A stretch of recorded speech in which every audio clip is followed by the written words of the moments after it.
तो hi guys, स्वागत है आपका फुटबॉल मेनिया पे। मेरा नाम है ईशांत और आज हम इस वीडियो पे रोनाल्डो के करियर के बारे में बात करेंगे भाई, क्योंकि unfortunately Ronaldo world cup stage पे हमें लास्ट बार देखने को मिला स्पेन के अगेंस्ट।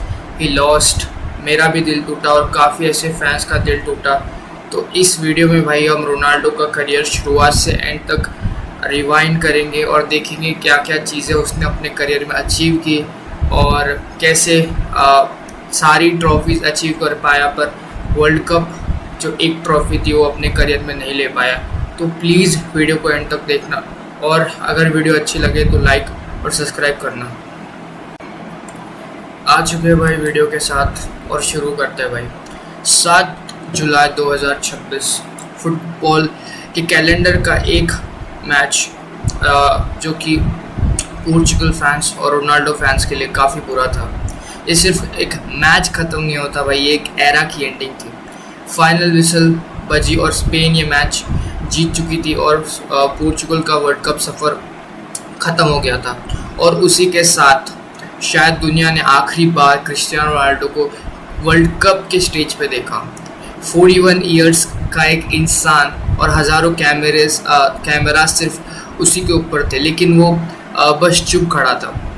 ना उसको गुस्सा था, ना उसको कोई फ्रस्ट्रेशन थी और ना किसी से कोई शिकायत थी। सिर्फ एक नज़र जो कि क्योंकि कभी कभी जो लाउडेस्ट गुड बायज भी होते वो साइलेंट होते।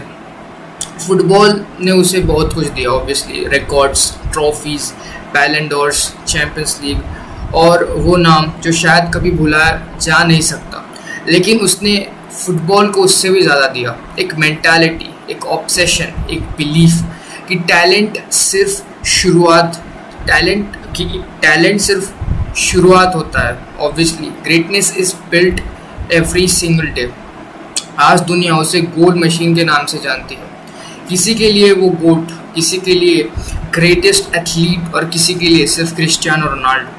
और ऑब्वियसली भाई इतनी सारी जब आपको प्यार मिलता है तो आपको हेट रेट भी मिलती है और वो रोनाल्डो के करियर में लगातार उसको मिलती ही रही है। और ऐसा नहीं सिर्फ रोनाल्डो को, हर प्लेयर्स को जो है वो हेट रेट मिलती है। लेकिन हर लेजेंड की तरह इसकी कहानी भी ट्रॉफी से शुरू नहीं हुई थी। ऑब्वियसली ये कहानी शुरू थी अटलांटिक ओशन के बीच एक छोटे से आइलैंड मदीरा से। एक ऐसा लड़का जिसके पास पैसे नहीं थे लेकिन सपने दुनिया के सबसे बड़े थे। उसे पता नहीं था एक दिन वो फुटबॉल का सबसे बड़ा नाम बनेगा, लेकिन एक चीज़ वो बचपन से जानता था, I will never stop fighting. और शायद इसी एक सेंटेंस ने क्रिस्टियानो रोनाल्डो को क्रिस्टियानो रोनाल्डो बनाया। उस मेंटालिटी ने, उस कॉन्फिडेंस ने, जो कि शायद और किसी प्लेयर के साथ नहीं था। रेगुलर बेसिस पे ट्रेनिंग करना और कंसिस्टेंट रहना। Every legend has an origin. और क्रिस्टियानो रोनाल्डो की कहानी किसी बड़े शहर से नहीं थी, बल्कि अटलांटिक ओशन के बीच एक छोटे से आइलैंड से शुरू हुई थी, जैसे मैंने बोला था। उस आइलैंड का नाम था मदीरा। आज लोग मदीरा को टूरिस्ट डेस्टिनेशन के रूप से जानते हैं। ब्यूटीफुल बीचेस, ग्रीन माउंटेन्स और ब्रेथ टेकिंग व्यूज़। लेकिन 1980s का मदीरा आज की मदीरा से काफ़ी अलग था। ये एक ऐसी जगह थी जहाँ ज़िंदगी आसान नहीं थी। और इसी जगह 5 फरवरी 1985 को एक बच्चे ने जन्म लिया। उसका नाम रखा गया क्रिस्टियानो रोनाल्डो दोस सांतोस अवेरो। शायद उसी दिन किसी ने नहीं सोचा होगा कि यही बच्चा एक दिन का सबसे बड़ा फुटबॉल का जो है वो नाम बनेगा। क्रिस्टियानो रोनाल्डो को ऑब्वियसली 4 भाई बहन में सबसे छोटा था और घर भी बहुत छोटा था रोनाल्डो का, इतना छोटा कि परिवार मुश्किल से उसमें रहता था। कोई लग्जरी नहीं, कोई कंफर्ट नहीं था, बस एक घर था जहाँ प्यार था। अब हर दिन ज़िंदगी थोड़ा बेहतर बनने की कोशिश थी। उनके फादर जो कि थे जोसे डीनिस अवेरो एक म्यूनिसिपल गार्डनर थे। साथ ही वो लोकल फुटबॉल क्लब्स एंडोरिना में कीटमैन का काम भी करते थे। उनकी सैलरी बहुत ज़्यादा नहीं थी, कभी कभी घर चलाना भी मुश्किल हो जाता था। क्रिस्टियानो की मदर जो थी मारिया डोलोरेस घर साफ करना और खाना बनाने का काम करती थी। मतलब क्रिस्टियानो की जो लाइफ थी वो शुरुआत से ही बहुत ऐसी मुश्किल से गई, जहाँ पर पेरेंट्स भी, दोनों ही पेरेंट्स काम करते थे और इतनी लग्जूरियस लाइफ थी भी नहीं। बाद में उन्होंने कई इंटरव्यूज़ में, जो मदर थी क्रिस्टियानो की, कहा था कि कभी कभी हमारे पास इतने पैसे भी नहीं होते थे कि बच्चों की ज़रूरत पूरी कर सके। भाई साहब, मतलब रोनाल्डो इस स्ट्रगल से गुजरा है भाई। लेकिन गरीबी के बावजूद एक चीज़ कभी कम नहीं हुई, उनका हौसला। ऑब्वियसली क्रिस्टियानो बाकी बच्चों जैसा नहीं था। जब दूसरे बच्चे खिलौनों से खेलते, वो फुटबॉल के पीछे भागता रहता। स्कूल जाने से पहले फुटबॉल, स्कूल के बाद फुटबॉल, शाम को फुटबॉल, रात होने तक फुटबॉल। फुटबॉल उसके लिए हॉबी बन चुकी थी। फुटबॉल ही उसकी दुनिया थी। उसके माँ बाद में मजाक में कहती, कभी कभी लगता था कि अगर बॉल उसे एक दिन के लिए भी ना मिले तो शायद वो खाना भी ना खाए। मतलब इस लेवल का जो है फुटबॉल के लिए रोनाल्डो का क्रेज़ था। अब जब क्रिस्टियानो रोनाल्डो 7 साल का था, नंबर 7, तो उसने अपने फादर के क्लब एंडी रोना के लिए खेलना शुरू किया। उसके फादर वही किटमैन थे, जैसे कि मैंने कहा। हर मैच से पहले वो प्लेयर्स के बूट साफ करता, जर्सीज अरेंज करता और छोटा क्रिस्टियानो ग्राउंड के कोने में खड़ा रहता। बॉल बॉय जैसे होते हैं ना, उसके लिए स्टेडियम किसी प्लेग्राउंड से कम नहीं था। वहीं से उसने फुटबॉल को सिर्फ देखा नहीं, महसूस करना शुरू किया। एक बात बहुत जल्दी सबको समझ आ गई थी, ये लड़का नॉर्मल नहीं था। मतलब he was a special kid. उसकी स्पीड की बात करें, उसकी एनर्जी, और सबसे अलग उसकी ज़िद। मतलब जो अगर चीज़ उसको करनी है वो उसको करनी ही है। अगर प्रैक्टिस मैच में भी हार जाए तो घर जाकर रोता था। लोग सोचते थे ये सिर्फ बचपना है, लेकिन असल में ये उस मेंटालिटी की शुरुआत थी जो आगे चलकर उसकी पहचान बनने वाली थी। ही हेटेड लूजिंग। ऑब्वियसली उसकी मेंटालिटी ऐसी है कि उसको हारना पसंद नहीं है, चाहे मैच कितना भी छोटा क्यों ना हो। कुछ ही सालों में मदिरा के लोकल कोचेस के बीच एक नाम बार बार सुनाई देने लगा, क्रिस्टियानो। सब कहते ये लड़का आइलैंड के लेवल का नहीं है। अच्छा, उसके अंदर कुछ अलग था। टैलेंट तो था ही, लेकिन उससे भी बड़ा था उसका कॉन्फिडेंस। उसे लगता था वो किसी से भी बेटर बन सकता है, और शायद वो सही था। अब 12 साल की उम्र में जब क्रिस्टियानो रोनाल्डो 12 साल का हुआ, अक्सर इस एज में बच्चे अपने पेरेंट्स की बजाय एक दिन भी नहीं रह सकते, लेकिन क्रिस्टियानो के सामने ज़िंदगी का सबसे बड़ा डिसीजन था। पोर्चुगल के सबसे बड़े एकेडमीज़ में से एक, स्पोर्टिंग सीपी, उसमें इंटरेस्ट दिखा चुकी थी। लेकिन एक प्रॉब्लम थी, स्पोर्टिंग लिस्बन मदिरा से लगभग 1000 किलोमीटर दूर था। मतलब घर छोड़ना पड़ेगा, फैमिली छोड़नी पड़ेगी, फ्रेंड्स छोड़ने पड़ेंगे, सब कुछ छोड़कर एक अनजान शहर जाना पड़ेगा। सोचो, सिर्फ 12 साल का एक बच्चा जो पहली बार अपनी माँ से इतनी दूर जा रहा हो, कितना मुश्किल रहा होगा। एयरपोर्ट का वो दिन क्रिस्टियानो की माँ आज भी याद करती है। उन्होंने अपने बेटे को गले लगाया, और शायद दोनों जानते थे कि अब जिंदगी कभी पहले जैसी नहीं रहेगी। प्लेन उड़ा और मदिरा का छोटा सा आइलैंड क्रिस्टियानो आंखों से धीरे धीरे गायब हो गया। लेकिन उस प्लेन में सिर्फ एक बच्चा नहीं बैठा था, उस प्लेन में एक सपना सफ़र कर रहा था। A dream bigger than the island it come from. Lisbon पहुंचने के बाद सब कुछ नया था। नया शहर, नए लोग, नई लैंग्वेज का एक्सेंट। कई बच्चे उसके मदिरा एक्सेंट का मजाक उड़ाते थे। उसे आइलैंड बॉय कहकर चिढ़ाया जाता। कई बार वो अकेला महसूस करता, कई बार रात को माँ की याद में रोता भी था। लेकिन हर बार अगले दिन सुबह वो सबसे पहले ट्रेनिंग ग्राउंड पर पहुंच जाता, क्योंकि उसे पता था अगर सपने बड़े हो तो सैक्रिफाइस भी बड़ा करना पड़ता है। वाह! स्पोर्टिंग एकेडमी में कंपटीशन बहुत तगड़ा था। स्पोर्टिंग के बेस्ट यंग प्लेयर्स एक ही जगह प्रैक्टिस कर रहे थे, लेकिन क्रिस्टियानो के लिए कंपटीशन डर की वजह वही नहीं था। ऑब्वियसली वो मोटिवेशन था। हर ट्रेनिंग सेशन के बाद जब दूसरे प्लेयर्स रेस्ट करते, क्रिस्टियानो एक्स्ट्रा प्रैक्टिस करता। Extra sprint, extra shooting, extra dribbling. उसके टीममेट्स कभी कभी कहते ये लड़का कभी थकता नहीं है। जैसे आपने एक इंटरव्यू में देखा भी होगा पैट्रिस एवरा वाले की, रोनाल्डो और वो जाते हैं तब वो रोनाल्डो स्विमिंग करता है और काफ़ी सारी बकचोदी होती है वहाँ पर। यह जवाब शायद क्रिस्टियानो के पास भी नहीं था। उसे सिर्फ इतना पता था, if someone train for 2 hours he wanted to train for 3। वाह भाई। लेकिन ज़िंदगी अभी उसकी और भी बड़ी परीक्षा लेने वाली थी। 15 साल की उम्र में रूटीन मेडिकल टेस्ट के दौरान डॉक्टर्स को एक प्रॉब्लम मिली। क्रिस्टियानो के दिल की धड़कन नॉर्मल नहीं थी। उसे रेसिंग हार्ट सिंड्रोम डायग्नोसिस हुआ। एक फुटबॉलर के लिए ये सिर्फ एक मेडिकल प्रॉब्लम नहीं थी, ये उसके सपनों के ख़त्म होने का डर था। डॉक्टर्स ने कहा ऑपरेशन करना पड़ेगा और तब तक फुटबॉल से दूर रहना पड़ेगा। सोचो, एक ऐसा लड़का जिसकी पूरी दुनिया फुटबॉल थी, उसे कहा जाए इसकी कुछ वक्त के लिए फ़ुटबॉल छोड़ दो। ये उसके लिए किसी नाइटमेयर से कम नहीं था ऑब्वियसली, कि इतनी जो है वो फुटबॉल उसकी लाइफ थी भाई। और जब ऐसा कुछ हो जाए तो वो पूरी तरीके से शॉक हो चुका था। ऑपरेशन हुआ, खुशकिस्मती से सब कुछ सक्सेसफुल रहा और सिर्फ कुछ ही दिन बाद जब डॉक्टर्स ने रेस्ट एडवाइस दी, क्रिस्टियानो का सिर्फ एक सवाल था, मैं दोबारा ट्रेनिंग कब शुरू कर सकता हूँ। यही डिफरेंस था कि लोग ऑपरेशन के बाद डर जाते, क्रिस्टियानो और भी भूखा हो गया था।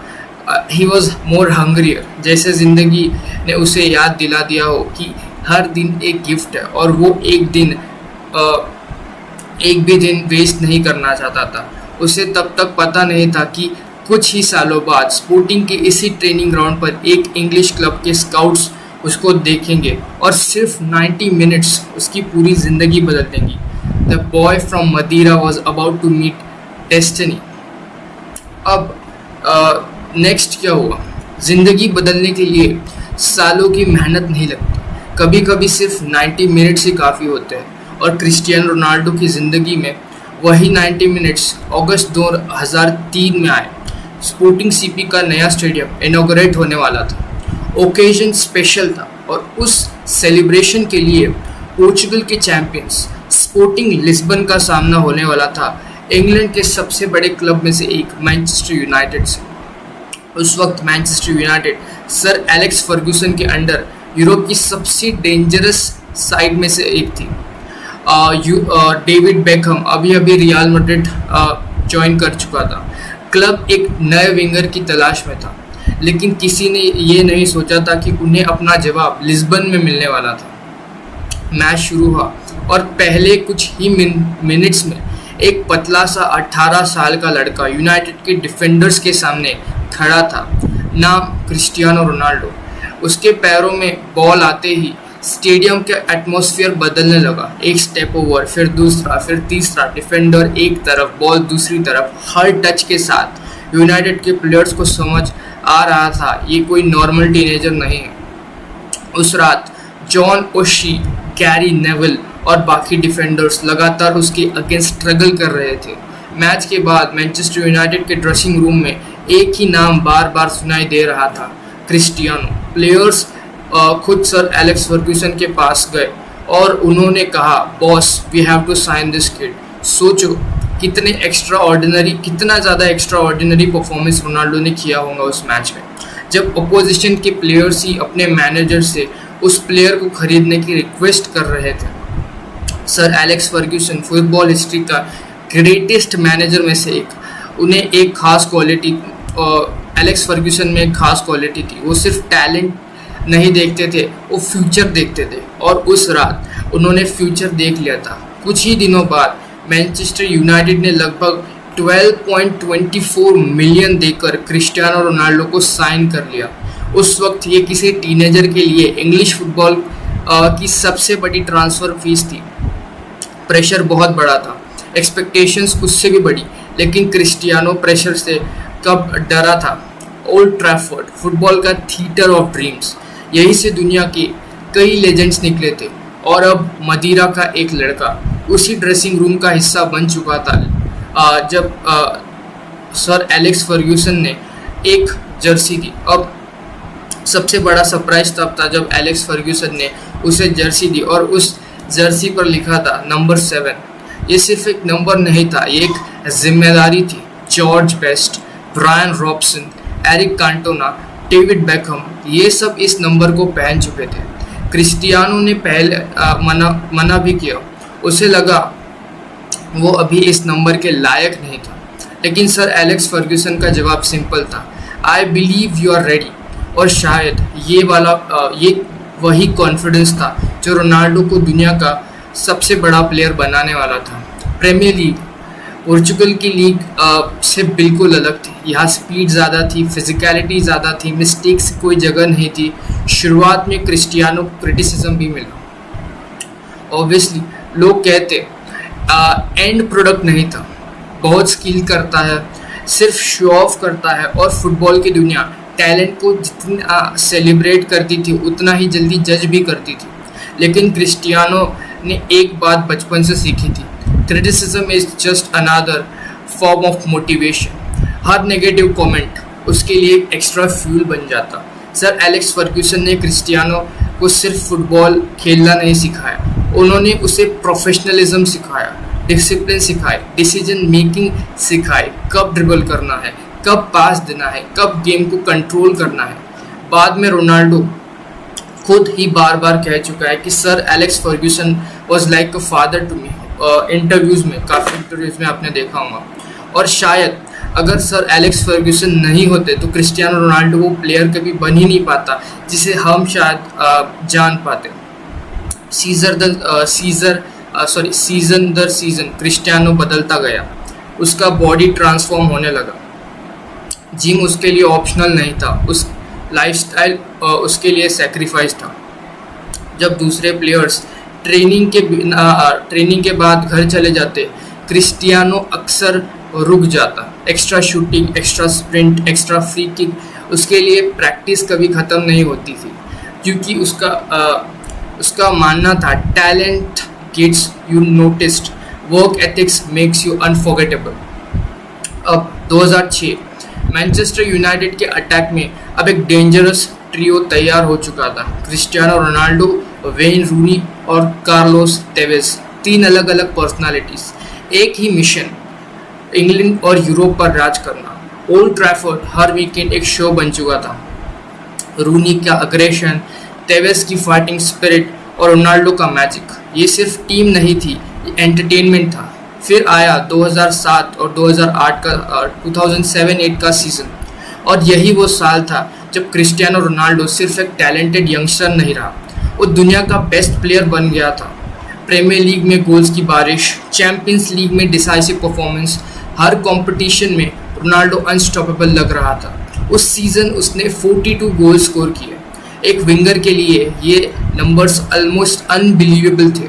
Champions League final, Moscow, rain, Manchester United versus Chelsea, football की सबसे बड़ी रात। क्रिस्टियानो ने फाइनल में हेडर स्कोर किया, पेनल्टी शूटआउट में उसकी पेनल्टी मिस हुई। एक पल के लिए लगा शायद वो विलन बन जाएगा, लेकिन फुटबॉल कभी कभी हीरोज़ को सेकंड चांस देता है। जॉन टेरी की स्लिप, एडविन वान डर सार का सेव, और Manchester United champions of Europe बन गया। क्रिस्टियानो घुटनों के बल बैठ गया, उसकी आंखों में आंसू थे। ये सिर्फ एक ट्रॉफी नहीं थी, ये सालों की मेहनत का इनाम था। उसी साल दिसंबर 2008 पेरिस, फुटबॉल दुनिया का सबसे बड़ा प्रेस्टीजियस अवार्ड बैलन डॉर, और जब एनवलप खुला, विनर था क्रिस्टियानो रोनाल्डो। मदीरा का वो छोटा लड़का जो कभी अपने घर के बाहर फुटबॉल लेकर दौड़ता था, अब officially the best football in the world बन चुका था, सिर्फ 23 साल की उम्र में। लेकिन जब दुनिया सेलिब्रेट कर रही थी, क्रिस्टियानो के दिमाग में एक और सपना चल रहा था, एक क्लब, एक स्टेडियम, एक वाइट जर्सी, रियल मैड्रिड। उसे बचपन से पता था अगर फुटबॉल की सबसे बड़ी स्टेज पर अमर होना है तो एक दिन सैन डिएगो बर्नाब्यू जाना ही होगा। और वो दिन अब ज़्यादा दूर नहीं था, because the next chapter would change football for ever. कुछ ड्रीम्स सिर्फ देखे नहीं जाते, उनके लिए पूरी ज़िंदगी तैयारी की जाती है। और क्रिस्टियानो रोनाल्डो का सबसे बड़ा सपना बचपन से सिर्फ एक ही था, रियल मैड्रिड को ज्वाइन करना। फुटबॉल की दुनिया में कुछ क्लब्स ट्रॉफीज़ के लिए जाने जाते हैं, कुछ क्लब्स हिस्ट्री के लिए, लेकिन रियल मैड्रिड एक इमोशन था, एक सपना, एक ऐसी जगह जहाँ सिर्फ ग्रेट प्लेयर्स नहीं लेजेंड्स पैदा होते हैं। और क्रिस्टियानो जानता था अगर उसे फुटबॉल की हिस्ट्री में अपनी जगह हमेशा के लिए बनानी है तो एक दिन उसे सैंटियागो बर्नाब्यू ज़रूर पहुंचना होगा। 2008 में बैलन डोर जीतने के बाद क्रिस्टियानो रोनाल्डो दुनिया का बेस्ट प्लेयर बन चुका था। मैनचेस्टर यूनाइटेड उसके करियर का घर था। सर एलेक्स फर्ग्यूसन एक फादर फिगर, फैंस उसे प्यार करते थे, क्लब उसके अराउंड टीम बना रहा था। अगर वो चाहता तो पूरे करियर ओल्ड ट्रैफर्ड में निकाल सकता था, लेकिन कुछ सपने कंफर्ट से बड़े होते हैं और क्रिस्टियानो के लिए रियल मैड्रिड सिर्फ एक ट्रांसफ़र नहीं था, it was his destiny. Summer of 2009 football history का सबसे बड़ा ट्रांसफ़र अनाउंस हुआ। रियल मैड्रिड ने क्रिस्टियानो रोनाल्डो को साइन कर लिया। ट्रांसफ़र फ़ी 94 मिलियन, उस वक्त फुटबॉल हिस्ट्री की सबसे एक्सपेंसिव साइनिंग। पूरी दुनिया की नज़रें अब एक ही इंसान पर थी। कुछ लोग एक्साइटेड थे, कुछ लोग स्केप्टिकल थे और बहुत लोगों ने कहा इतने पैसे किसी एक प्लेयर पर इम्पॉसिबल। लेकिन क्रिस्टियानो के लिए प्राइस टैग सिर्फ एक नंबर था, उसे सिर्फ फुटबॉल बोलना आता था। 6 जुलाई 2009 सैंटियागो बर्नाब्यू, लगभग 80,000 फैन स्टेडियम में मौजूद थे, सिर्फ एक प्लेयर की प्रेजेंटेशन देखने के लिए। सोचो, कोई मैच नहीं, कोई ट्रॉफी नहीं, सिर्फ एक इंट्रोडक्शन और फिर टनल से एक वाइट जर्सी पहने हुए प्लेयर बाहर आता है। पीछे से आवाज़ गूंजती है, क्रिस्टियानो रोनाल्डो। उस पल स्टेडियम फट पड़ा, चेरी, फ्लैग्स, अप्लॉज और एक सपना जो मदिरा की गलियों में शुरू हुआ था अब फुटबॉल का सबसे बड़े स्टेज पर खड़ा था। क्रिस्टियानो ने क्राउड की तरफ देखा और बस एक लाइन बोली, हाला मैड्रिड। सिर्फ 2 शब्द, लेकिन उस 2 शब्द ने एक नए युग की शुरुआत कर दी थी। लेकिन फुटबॉल प्रेजेंटेशन से नहीं जीता जाता, असली इम्तिहान ग्राउंड पर होता है और रियल मैड्रिड में एक्सपेक्टेशंस कभी नॉर्मल नहीं होती। यहाँ सिर्फ जीतना काफ़ी नहीं होता, हर सीज़न चैंपियंस लीग जीतना पड़ता है, हर सीज़न बैलन डोर लेवल की परफॉर्मेंस देनी पड़ती है और हर मैच प्रेशर से भरा हुआ होता है। और क्रिस्टियानो इस प्रेशर के बीच अपना पहला सीज़न शुरू करता है।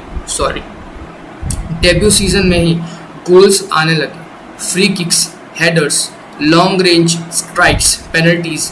क्रिस्टियानो हर तरीके से स्कोर कर रहा था, लेकिन एक प्रॉब्लम थी, गोल्स आ रहे थे, ट्रॉफीज नहीं। बार्सिलोना पेप ग्वार्डियोला के अंदर फुटबॉल का एक नया स्टैंडर्ड सेट कर चुकी थी और उस टीम का लीडर था लायनल मेसी।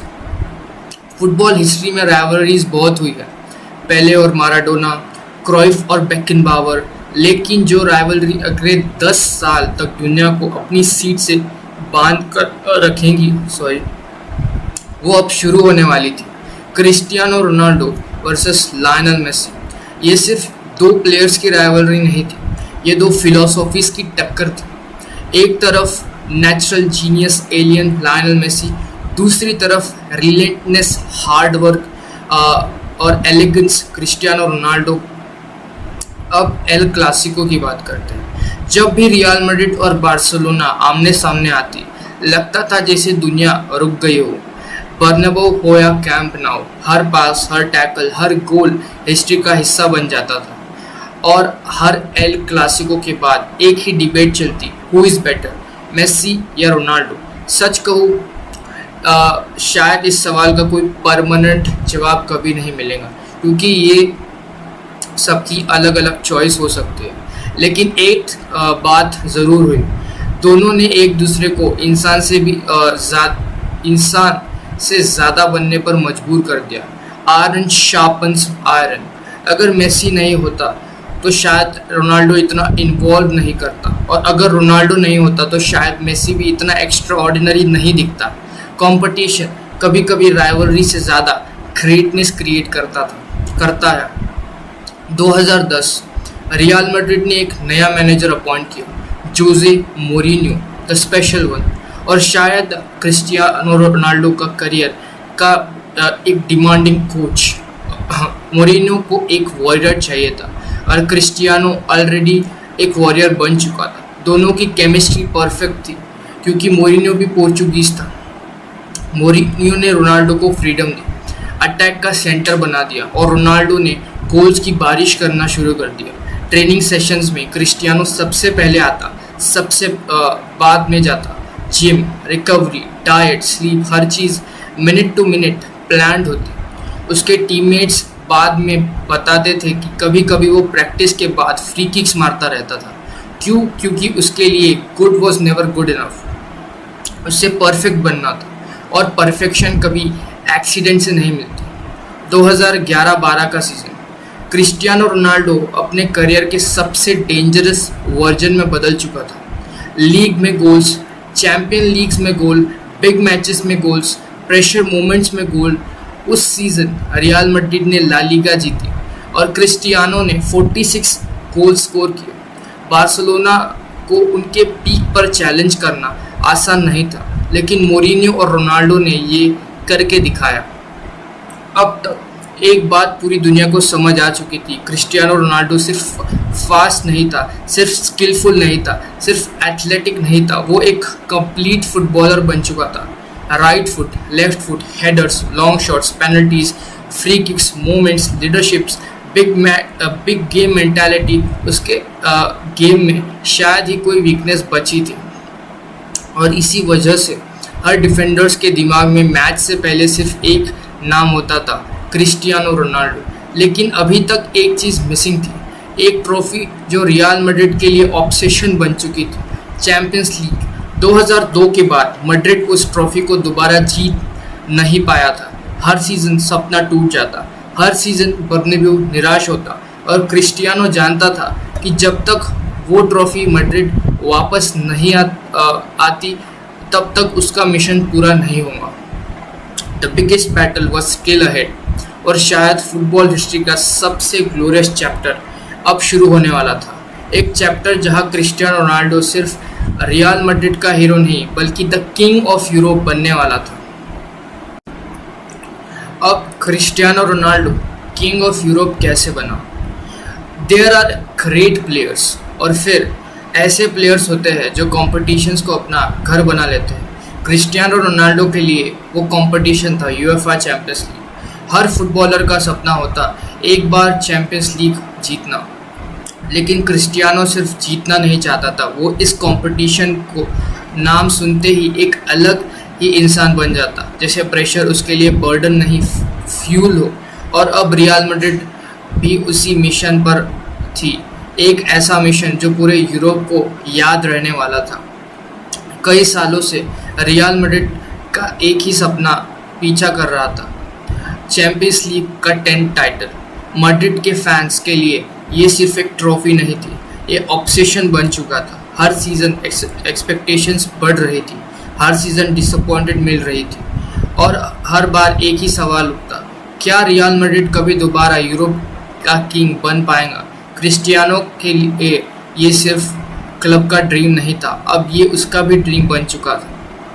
2013-14 का सीज़न, कार्लो एंचेलोटी नए मैनेजर आए, टीम में बैलेंस आ चुका था और अटैक में भी फुटबॉल हिस्ट्री की सबसे डेंजरस पार्टनरशिप्स में से एक जन्म ले रही थी।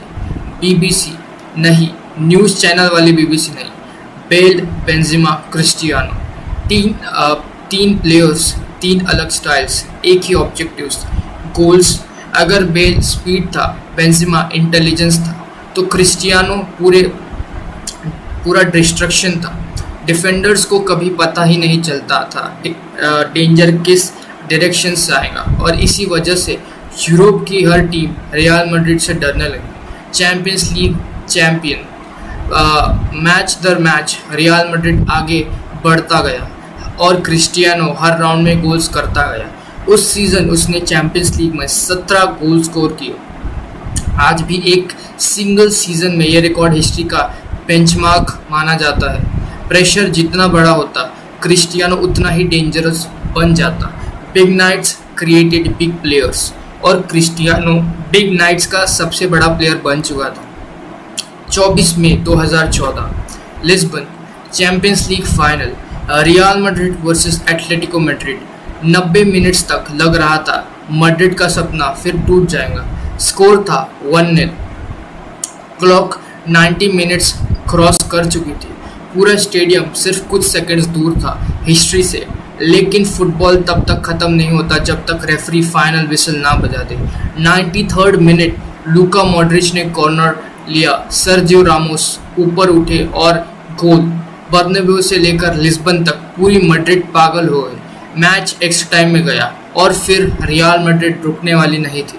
बेल, मार्सेलो और फिर क्रिस्टियानो रोनाल्डो पेनल्टी गोल उसने सेलिब्रेट किया अपनी आइकॉनिक एनर्जी के साथ। लोगों ने उस सेलिब्रेशन को एरोगेंस कहा, लेकिन शायद वो सेलिब्रेशन सालों के प्रेशर का एक्सप्लोजन था। फाइनल विसल बजी, La Decima finally belonged to Madrid और क्रिस्टियानो अपना सपना पूरा कर चुका था। लेकिन ये तो सिर्फ शुरुआत थी।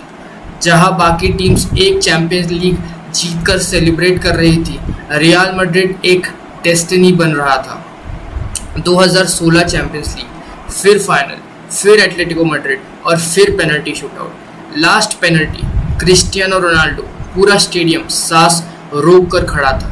क्रिस्टियानो बॉल के पास गया, एक गहरी सांस ली, रन अप, शॉट, गोल और उसके साथ रियल मैड्रिड एक बार फिर चैंपियंस ऑफ यूरोप बन गया। अब 2017 Cardiff Juventus final, Cristiano Ronaldo 2 goals, man of the match, Champions League once again.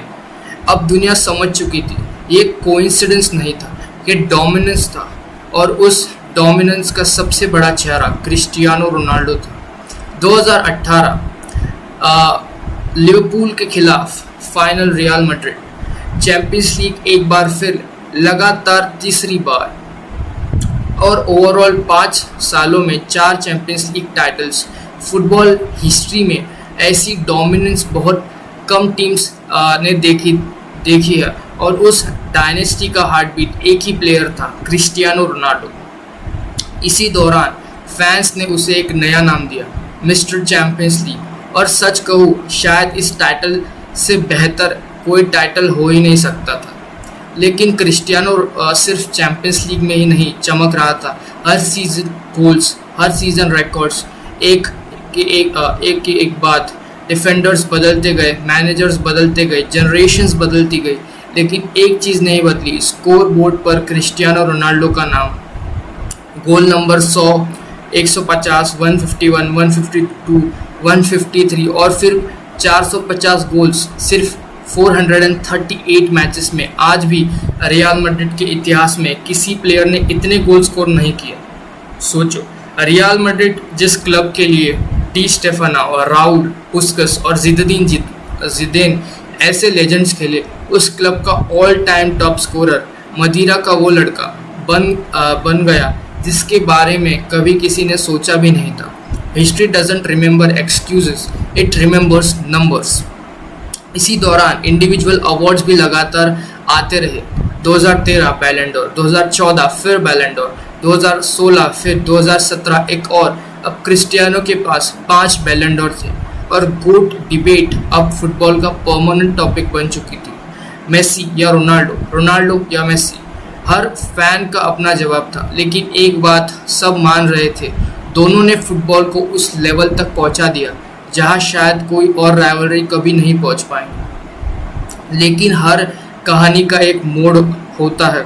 2018 champions League final के बाद सेलिब्रेशन चल रहे थे, फैंस खुश थे, प्लेयर्स ट्रॉफी उठा रहे थे और तब क्रिस्टियानो ने एक स्टेटमेंट दिया जिसने पूरी फुटबॉल दुनिया को शॉक कर दिया।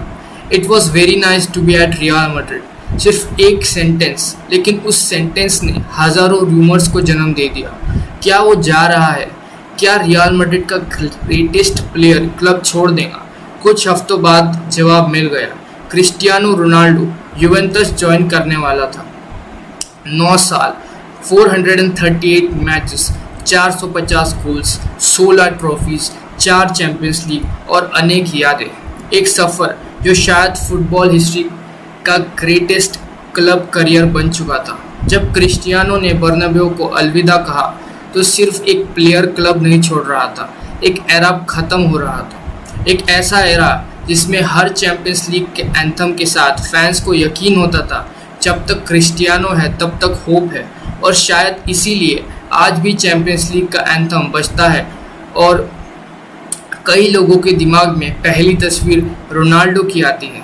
Because some players win the Champions League, Cristiano becomes the Champions League. और अब देयर कम्स अ मोमेंट जब हर लेजेंड के सामने एक सवाल खड़ा होता है, और अब और क्या बाकी है। क्रिस्टियानो रोनाल्डो ने मैनचेस्टर यूनाइटेड जीता, रियल मैड्रिड में हिस्ट्री लिखी, चैंपियंस लीग को अपना घर बना दिया, 5 बैलन डोर, सैकड़ों गोल्स और काउंटलेस रिकॉर्ड्स। फुटबॉल की दुनिया में शायद उसने सब कुछ हासिल कर लिया था, लेकिन क्रिस्टियानो के अंदर एक और सपना जिंदा था, एक सपना जो किसी क्लब के लिए नहीं था, एक सपना जो सिर्फ पोर्चुगल के लिए था। और इसी सपने के साथ उसने अपनी ज़िंदगी का एक और बड़ा डिसीजन लिया। समर ऑफ 2018 पूरा फुटबॉल वर्ल्ड शॉक में था। क्रिस्टियानो रोनाल्डो रियल मैड्रिड छोड़ रहा था। 9 साल, 450 गोल्स, 4 चैंपियंस लीग टाइटल्स और काउंटलेस अनफॉरगेटेबल नाइट्स। बहुत लोगों ने पूछा व्हाई वुड ही लीव, जब तुम दुनिया के सबसे बड़े क्लब में हो तो नया चैलेंज क्यों। लेकिन अगर क्रिस्टियानो की लाइफ को एक सेंटेंस में समझा जाए तो वो शायद ये होगा, comfort was never his destination. उसने फिर से प्रूव करना था, एक नई लीग में, एक नए देश में, एक नया प्रेशर के साथ। Destination Italy, club Juventus. उस वक्त सीरिया को डिफेंसिव फुटबॉल की लीग माना जाता था। यहाँ गोल्स करना प्रीमियर लीग या ला लीगा जितना आसान नहीं था। कई एक्सपर्ट्स ने कहा अब रोनाल्डो की एज हो चुकी है, इटली उसके लिए बहुत डिफ़िकल्ट होंगी, शायद ये उसके करियर का डिक्लाइन होगा। लेकिन लोग एक बात बार बार भूल जाते थे, क्रिस्टियानो रोनाल्डो प्रेडिक्शन सुनता नहीं था, वो उन्हें गलत साबित करता था। यूवेंटस में उसके पहला सीज़न शायद एक्सप्लोसिव नहीं था, लेकिन इफेक्टिव ज़रूर था। गोल्स आए, असिस्ट आए, लीडरशिप आई और ड्रेसिंग रूम को एक नई मेंटालिटी मिली। हर ट्रेनिंग सेशन में क्रिस्टियानो वही करता था जो वो 18 साल की एज से करता आ रहा था। सबसे पहले आना, सबसे बाद में जाना, रिकवरी, डाइट, फिटनेस, डिसिप्लिन। उसके टीममेट्स हैरान थे, 41 नहीं 34 की एज में भी यह इंसान इतनी मेहनत कैसे करता था। जवाब simple, because greatness doesn't retire from hard work. Juventus के साथ क्रिस्टियानो ने सीरिया टाइटल्स जीते, डोमेस्टिक कप्स जीते और 100 से ज़्यादा गोल स्कोर किए। लेकिन अंदर ही अंदर एक और स्टेज उसके इंतज़ार कर रही थी, इंटरनेशनल फुटबॉल। और जब भी पोर्चुगल की जर्सी उसके कंधों पर आती, क्रिस्टियानो सिर्फ एक प्लेयर नहीं रहता, वो एक लीडर बन जाता था। लेकिन पोर्चुगल के साथ साफ उसका सफ़र कभी आसान नहीं था। 2004 अपने ही देश में European championship final, Portugal favourites था, पूरा देश सेलिब्रेट करने के लिए तैयार था। लेकिन फाइनल में ग्रीस ने फुटबॉल हिस्ट्री का सबसे बड़ा अपसेट्स में से एक कर दिया। फाइनल विसल बजी और एक 19 साल का क्रिस्टियानो रोनाल्डो ग्राउंड पर रो रहा था। उसी की आंखों में सिर्फ आंसू नहीं थे, एक प्रॉमिस था कि एक दिन वो इसी देश को ट्रॉफी ज़रूर दिलाएगा। उसके बाद 2006, 2007, 2008, 2009 हर टूर्नामेंट एक नई उम्मीद, हर टूर्नामेंट एक नया हार्ट ब्रेक, कभी सेमीफाइनल, कभी राउंड ऑफ 16, कभी ग्रुप स्टेज। हर बार पोर्चुगल के साथ सपना अधूरा रह जाता और क्रिटिसिज्म भी बढ़ता गया। रोनाल्डो क्लब के लिए तो परफॉर्म करता है, लेकिन कंट्री के लिए नहीं। फुटबॉल फैंस काफ़ी जल्दी भूल जाते हैं कि फुटबॉल एक टीम गेम है। लेकिन क्रिस्टियानो ने कभी जवाब प्रेस कॉन्फ्रेंस में नहीं दिया, उसने जवाब ग्राउंड पर देने का फैसला किया। 2016 फ्रांस, यूएफा यूरोपियन चैम्पियनशिप, शायद पोर्चुगल की हिस्ट्री का सबसे इम्पोर्टेंट टूर्नामेंट। किसी ने पोर्चुगल को फेवरेट नहीं माना, उनका सफ़र भी परफेक्ट नहीं था, लेकिन क्रिस्टियानो हर मैच में टीम को बिलीव करना सिखा रहा था। वी फाइट टुगेदर, ये सिर्फ स्लोगन नहीं था, ये कैप्टन का मैसेज था। फाइनल, पोर्चुगल वर्सेस फ्रांस, पूरा स्टेडियम फ्रांस के सपोर्ट में था और फिर सिर्फ 25 मिनट बाद क्रिस्टियानो इंजर्ड हो गया। उसकी आंखों में आंसू थे। डॉक्टर्स उसे फील्ड के बाहर ले गए। पूरी दुनिया को लगा पोर्चुगल का सपना यही खत्म हो गया।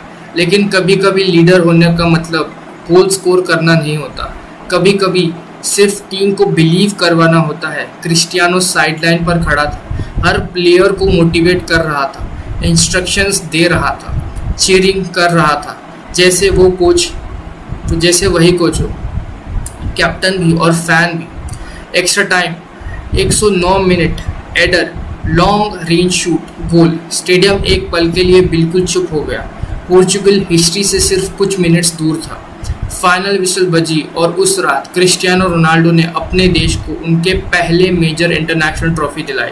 हाँ, वो फाइनल पूरा नहीं खेल पाया, लेकिन शायद लीडरशिप इसी का नाम होता है। कभी कभी तुम ट्रॉफीज़ को अपने पैरों से नहीं, अपने हौसलों से जीतते हो। उस रात जब क्रिस्टियानो ने यूरो ट्रॉफी उठाई तो शायद उसे 2004 का वो रोता हुआ लड़का याद आया होगा। 12 साल, कितना क्रिटिसिज्म, कितना प्रेशर, कितना इंतज़ार, और आखिरकार पोर्चुगल चैंपियंस ऑफ यूरोप बन चुका था। Dreams delayed are not dreams denied. 2019 एक और chapter, UEFA Nations league.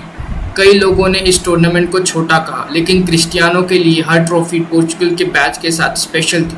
Portugal ने फाइनल जीता और क्रिस्टियानो ने एक और इंटरनेशनल टाइटल अपने नाम कर लिया। अब वो सिर्फ पोर्चुगल का ऑल टाइम गोल स्कोरर नहीं था, वो पोर्चुगल की पहचान बन चुका था।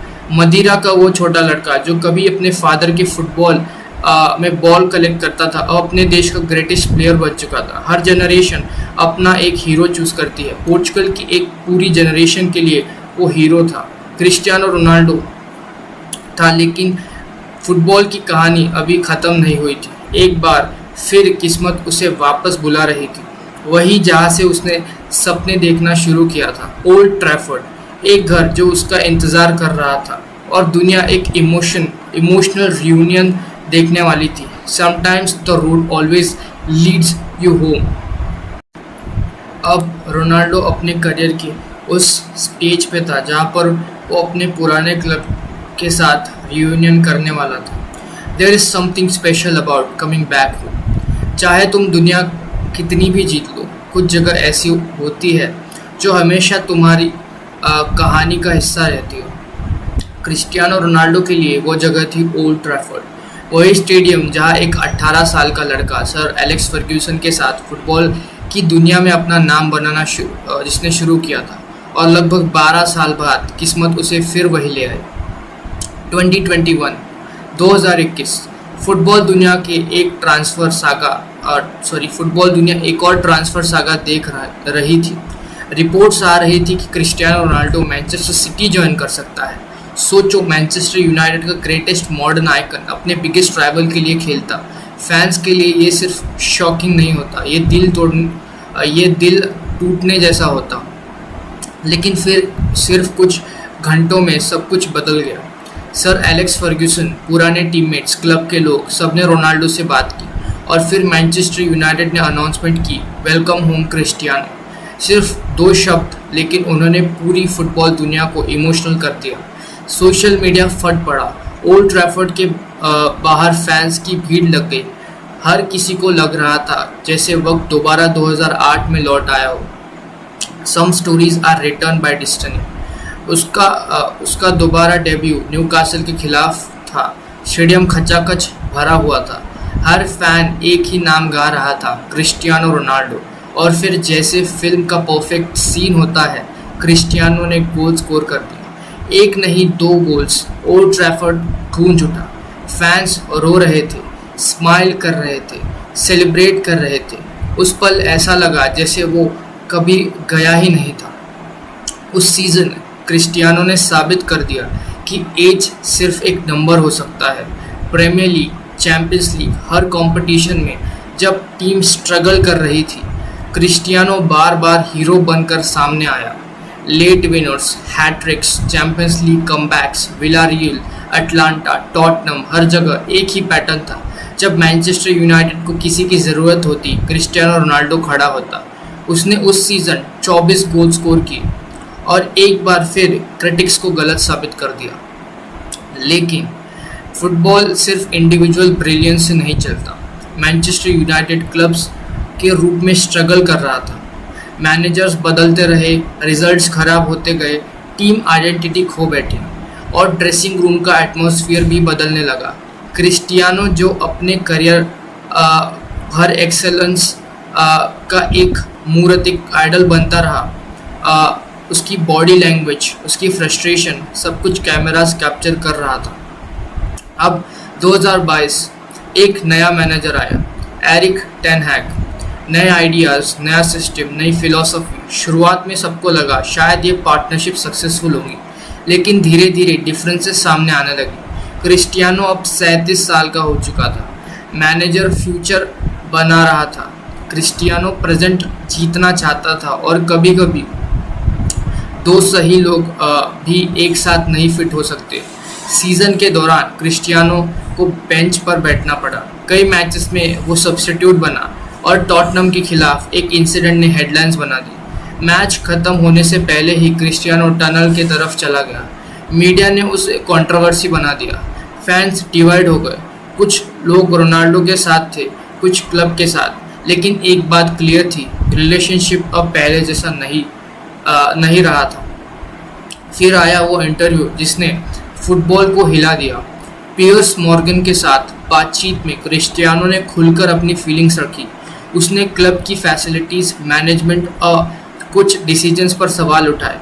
उसने कहा कि उसे रिस्पेक्ट नहीं मिल रहा था। इंटरव्यू वायरल हो गया। किसी ने उसे मिस्टेक, लेकिन ये ऑनेस्ट एक सॉरी किसी ने उसे ऑनेस्टी कहा, किसी ने उसे मिस्टेक, लेकिन ये इंटरव्यू एक बात का सिग्नल था। क्रिस्टियानो को दूसरा मैनचेस्टर यूनाइटेड चैप्टर अब ख़त्म होने वाला था। और वही हुआ। नवंबर 2022 मैनचेस्टर यूनाइटेड और क्रिस्टियानो ऑफिशियली अलग हो गए। कोई फेयरवेल मैच नहीं, कोई इमोशनल गुड बाय नहीं, बस एक ऑफिशियल स्टेटमेंट। कई फैंस के लिए ये एंडिंग वैसे नहीं थी जैसे वो डिज़र्व करती थी, लेकिन हर कहानी का चैप्टर परफेक्ट नहीं होता। कभी कभी ग्रेट स्टोरीज भी साइलेंट एंडिंग्स के साथ ख़त्म होती है। उस वक्त बहुत लोग कह रहे थे रोनाल्डो का करियर ख़त्म हो गया, अब वो यूरोप में नहीं खेल पाएगा, उसका बेस्ट टाइम बीत चुका है।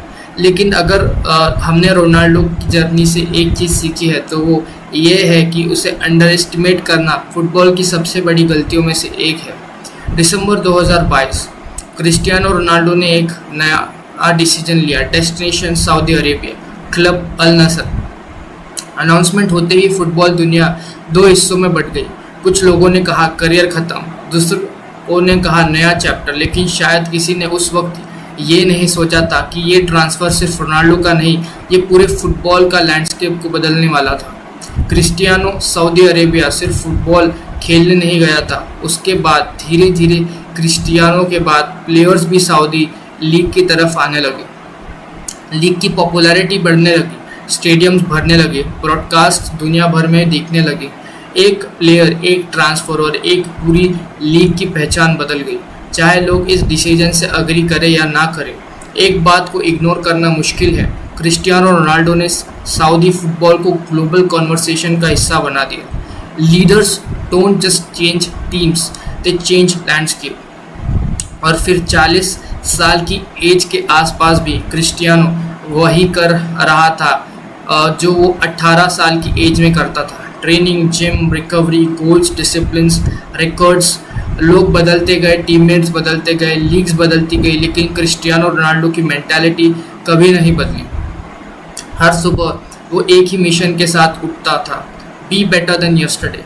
लेकिन अब उसके करियर में सिर्फ एक चैप्टर बाकी था, एक सपना जो बचपन से उसके साथ चल रहा था, वर्ल्ड कप। 2006, 2007, 2008, 2009, 2010 और फिर 2026। शायद आखिरी बार, एक आखिरी कोशिश, एक आखिरी सफ़र, एक आखिरी मौका उस ट्रॉफी को छूने का जो उसके करियर की सबसे बड़ी कामयाबी बन सकती थी। और शायद फुटबॉल ने उसके लिए एक और इमोशनल एंडिंग लिख रही थी।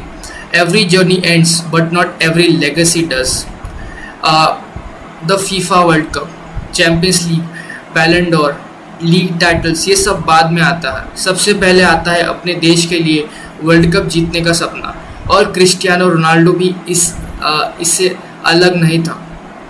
2006 the beginning, Germany, Cristiano Ronaldo का पहला वर्ल्ड कप। सिर्फ 21 साल का था, एनर्जी से भरा हुआ, कॉन्फिडेंस से भरा हुआ। पोर्चुगल के पास एक स्ट्रॉन्ग टीम थी, लुइस फिगो, डेको, रिकार्डो कार्वाहालो, पाओलेता, और उन सब के बीच एक यंग क्रिस्टियानो। पोर्चुगल सेमीफाइनल तक पहुंच गया। पूरे देश को लग रहा था शायद इस बार हिस्ट्री लिखी जाएंगी, लेकिन सेमीफाइनल्स में फ्रांस ने उनका सफ़र रोक दिया। पोर्चुगल वर्ल्ड कप नहीं जीत सका, लेकिन दुनिया ने एक नया सुपरस्टार देख लिया था। 2010 एक्सपेक्टेशन, साउथ अफ्रीका। अब क्रिस्टियानो सिर्फ यंगस्टर नहीं था, अब वो बैलन डोर विनर था, दुनिया का बेस्ट प्लेयर। एक्सपेक्टेशंस पहले से कहीं ज़्यादा थी, लेकिन पोर्चुगल राउंड ऑफ 16 में स्पेन के सामने रुक गया। और आयरनी देखिए, जिस स्पेन ने उस दिन पोर्चुगल को हराया, उसी स्पेन ने वर्ल्ड कप भी जीत लिया। क्रिस्टियानो एक बार फिर खाली हाथ घर लौट गया। 2014 ब्राज़ील, शायद रोनाल्डो का करियर का सबसे डिफिकल्ट वर्ल्ड कप। टूर्नामेंट शुरू होने से पहले ही वो इंजरी से जूझ रहा था, फिटनेस परफेक्ट नहीं थी। पोर्चुगल की टीम भी स्ट्रगल कर रही थी। जर्मनी के खिलाफ 4-0 की हार, pressure, criticism, disappointment. Portugal group stage से ही बाहर हो गया। बहुत लोगों ने कहा शायद रोनाल्डो कभी वर्ल्ड कप जीत ही नहीं पाएगा, लेकिन क्रिस्टियानो ने कभी हार नहीं मानी। 2018 रशिया। अब क्रिस्टियानो 33 साल का था, लेकिन उसका हंगर वैसे का वैसा ही था। और फिर आया स्पेन के खिलाफ वो legendary match, hat trick, last minute free kick, football history के ग्रेटेस्ट वर्ल्ड कप परफॉर्मेंस में से एक। उस फ्री किक के बाद पूरी दुनिया सिर्फ एक नाम बोल रही थी, क्रिस्टियानो रोनाल्डो। लेकिन फुटबॉल 90 मिनट से ज़्यादा लंबा होता है। पोर्चुगल राउंड ऑफ 16 में यूरुग्वे से हार गया, एक और सपना टूट गया। 2012 कतर, शायद सबको लग रहा था ये उसका लास्ट वर्ल्ड कप होगा, लेकिन टूर्नामेंट वैसा नहीं गया जैसे रोनाल्डो ने सोचा था। बेंच, क्रिटिसिज्म, मीडिया, कंट्रोवर्सी, और क्वार्टर फाइनल में पोर्चुगल का सफ़र ख़त्म। जब क्रिस्टियानो टनल की तरफ जा रहा था, उसकी आंखों में आंसू थे। वो तस्वीर फुटबॉल हिस्ट्री की सबसे इमोशनल तस्वीरों में से एक बन गई। कई लोगों ने सोचा बस यही कहानी ख़त्म, लेकिन क्रिस्टियानो रोनाल्डो कभी आसानी से गुड बाय नहीं बोलता। 2026 41 साल की एज। लोगों ने पूछा, अब भी उसने जवाब दिया, गोल से, फिटनेस से, लीडरशिप से, और पोर्चुगल को एक और वर्ल्ड कप तक ले आया।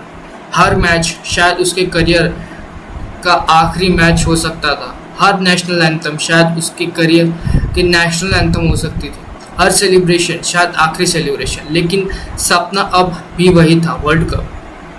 पोर्चुगल राउंड ऑफ 16 तक पहुंच गया। सामने थी स्पेन, एक और राइवलरी, एक और नॉकआउट मैच, एक और मौका। 90 मिनट्स, पूरा देश सांस रोक कर बैठा था। क्रिस्टियानो ने हर दौड़ लगाई, हर बॉल के लिए फाइट की, हर टीममेट को मोटिवेट किया जैसे वो 21 साल का हो। लेकिन फुटबॉल हमेशा फेरी टेल एंडिंग नहीं लिखता। फाइनल विसल बजी, पोर्चुगल एलिमिनेट हो गई। स्कोर बोर्ड पर सिर्फ एक रिजल्ट था, लेकिन उस रात स्कोर से ज़्यादा एक साइलेंस याद रखा गया। क्रिस्टियानो रोनाल्डो कुछ पल के लिए बस आसमान की तरफ देखता रहा, ना गुस्सा, ना शिकायत, जैसे वो जानता हो कि उसने अपनी तरफ से कुछ भी बाकी नहीं छोड़ा। Sometimes giving everything is more important than winning everything. और शायद यही क्रिस्टियानो रोनाल्डो की कहानी का सबसे खूबसूरत हिस्सा है। उसने वर्ल्ड कप नहीं जीता, लेकिन उसने कभी वर्ल्ड कप का सपना देखना नहीं छोड़ा। हर 4 साल बाद वो वापस आया, दोबारा कोशिश की, दोबारा गिरा, दोबारा उठा और फिर से फाइट की। यही उसकी असली पहचान थी। आज अगर हम उसके रिकॉर्ड्स गिनते बैठे तो शायद घंटों लग जाए।